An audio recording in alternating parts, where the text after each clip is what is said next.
ನನ್ನ ಸೀಕ್ರೆಟ್ ಅಂತ ಹೇಳಿದ್ರೆ ಪಕ್ಷದ ನಿಷ್ಠೆ. ನಾನು ಪಕ್ಷಕ್ಕೆ ನಿಷ್ಠೆಗೆ ಆಗಿರ್ಬೇಕು. ಎಂದಿಗೂ ಚಿತ್ತಿಲಾಗ್ಲಿಲ್ಲ. ಎಷ್ಟೋ ಜನ ಏನೇನೋ ಪ್ರಲೋಭನೆ ಕೊಟ್ಟರು ಕೂಡ. ಹೌದು. ಇವನ್ ನಮ್ಗೆ ಯೂನಿಯನ್ ಮಿನಿಸ್ಟರ್ ಆದ್ಮೇಲೆ ಇಲ್ಲಿ ಬಂದಿವಲ್ಲ, ಬಂದ ಮೇಲೆ there was an offer to make me Rajya Sabha member. ಇದೇ ಮಮತಾ ಅವರೇ ಹೇಳಿ ಕಳಿಸಿದ್ರು. ವೆಸ್ಟ್ ಬೆಂಗಾಲ್ ನೀವು ಕಾಂಗ್ರೆಸ್ ನಲ್ಲೇ ಇರಿ, ಆದ್ರೆ ವಿ ಆಫರ್ ನಮ್ಗೆ ನಿಮ್ಮಂತವ್ರು ನಮ್ಗೆ ಪಾರ್ಲಿಮೆಂಟ್ ನಲ್ಲಿ ಬೇಕು ಅಂತೇಳಿ ಶಿ ಆಫರ್ಡ್. ಟ್ವೈಸ್ ಬಂದ್ರು.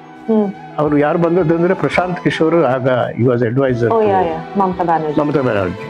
ಅವರೇ 2 ಸರಿ ನಮ್ಮ ಮನೆಗೆ ಬಂದರು, ದಯಮಾಡಿ ಸ್ವೀಕಾರ ಮಾಡಿ.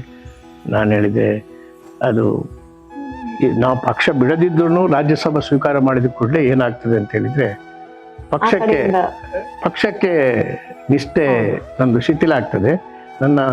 ನನ್ನ ಆಸ್ತಿ ಅಂತ ಹೇಳಿದ್ರೆ, ರಾಜಕೀಯ ಆಸ್ತಿ ಅಂತ ಹೇಳಿದ್ರೆ ನನ್ನ ಪಕ್ಷದ ನಿಷ್ಠೆ, ಅದನ್ನ ಶಿಥಿಲ ಮಾಡ್ಲಿಕ್ಕೆ ನನ್ನ ಮಿಸೆಸ್ ಬಾಲ್ ಟಕ್ ಅಂತೇಳಿ ಬಂದ್ಲು. ಅವಳು ಕೂಡ ಅದೆಲ್ಲ ಒಪ್ಪಬೇಡಿ ಅಂತೇಳಿ. ಹೌದೌದು, ಇಲ್ಲ ಇದ್ರೆ ಇವತ್ತು ರಾಜ್ಯಸಭಾ ಮೆಂಬರ್ ಆಗ್ತಾ ಇದೆ.